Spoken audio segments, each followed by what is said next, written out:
Jack White booked a room at one of the better inns within Brasken and rented almost the entire upper floor for himself.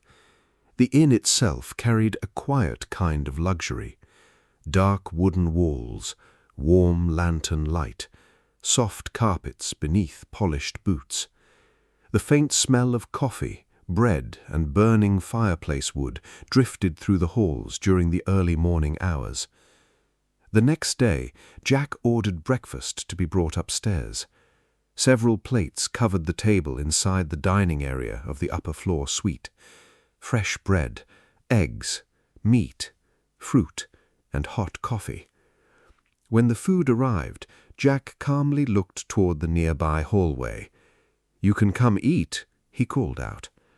A few moments later, the young girl carefully stepped into the room. She moved cautiously, almost as if expecting trouble at any moment. Jack quietly observed her as she reached for an apple. Just before she bit into it, he finally spoke. "So, what is your name?" His voice remained calm, firm. The girl nearly dropped the apple onto the table before quickly catching it with her remaining hand. Her eyes widened slightly. "It's Lydia," she answered quietly. Jack gave a small nod. "Well, it's a pleasure to meet you, Lydia." The girl looked uncertain how to respond. Jack gestured calmly toward the table.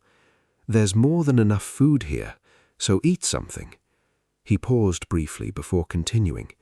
"Then I suppose we'll have to find you some proper clothes." His eyes briefly shifted toward the branding marks visible along her arm, "and perhaps do something about that mark." His tone remained calm, but firm. Lydia quietly nodded before beginning to eat carefully. For a while, silence filled the room.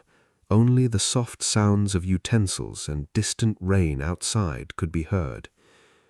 After finishing part of his meal, Jack calmly stood up from the table.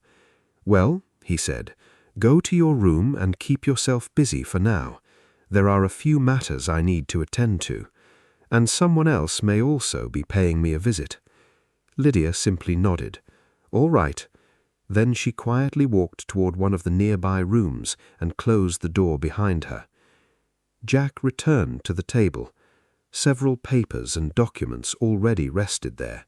Maps, financial reports, notes written in coded markings. As Jack calmly reviewed the papers, a knock sounded at the door. A young woman from downstairs stood outside. "There's a man here to see you," she said politely. "He says his name is O'Reilly." Jack looked up briefly. "Well, let him in. I know him quite well." The woman nodded before stepping away. A few moments later, O'Reilly entered the room carrying a dark leather suitcase reinforced with brass corners and metal clasps. Jack stood to greet him. The two men shook hands before sitting across from each other. O'Reilly placed the suitcase beside the table before glancing around the luxurious suite with mild amusement. "Well," he said, "I still don't understand your obsession with luxury, but I suppose everyone has their preferences."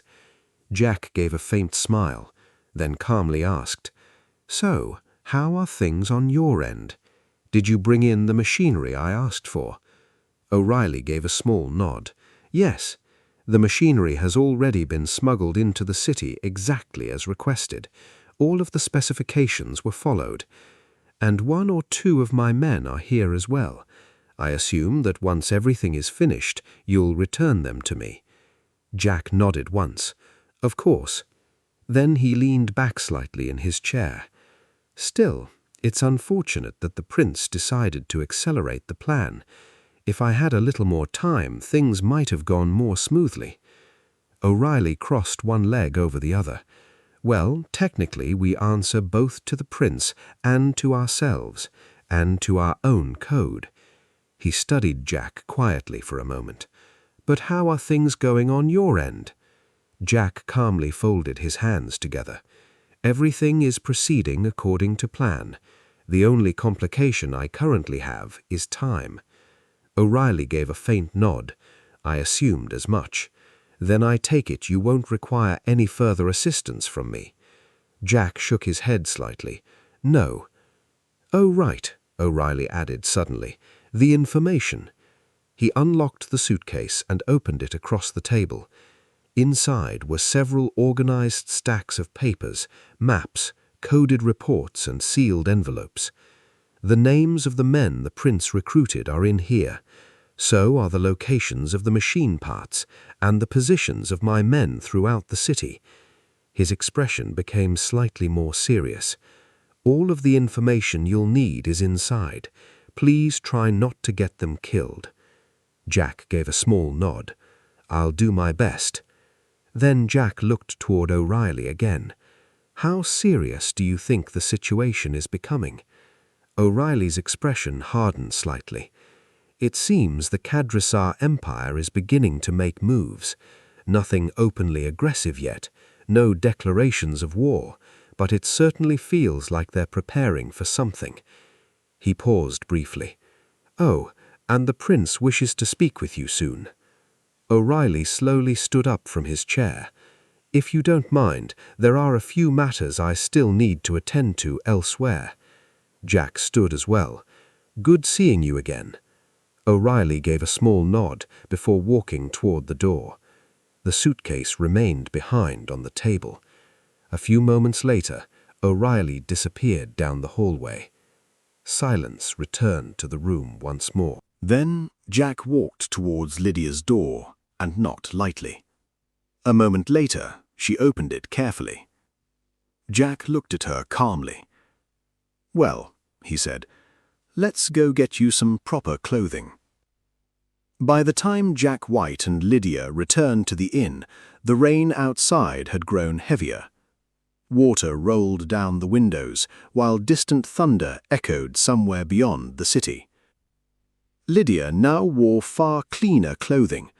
A dark coat rested over her shoulders, and the new clothes fit far better than the torn garments she had worn before. As the two walked through the upper hallway of the inn, they found Geshny already waiting near the door alongside the other two men. Henrik Voss stood calmly near the wall with his arms folded, while the other man leaned quietly against one of the wooden support beams.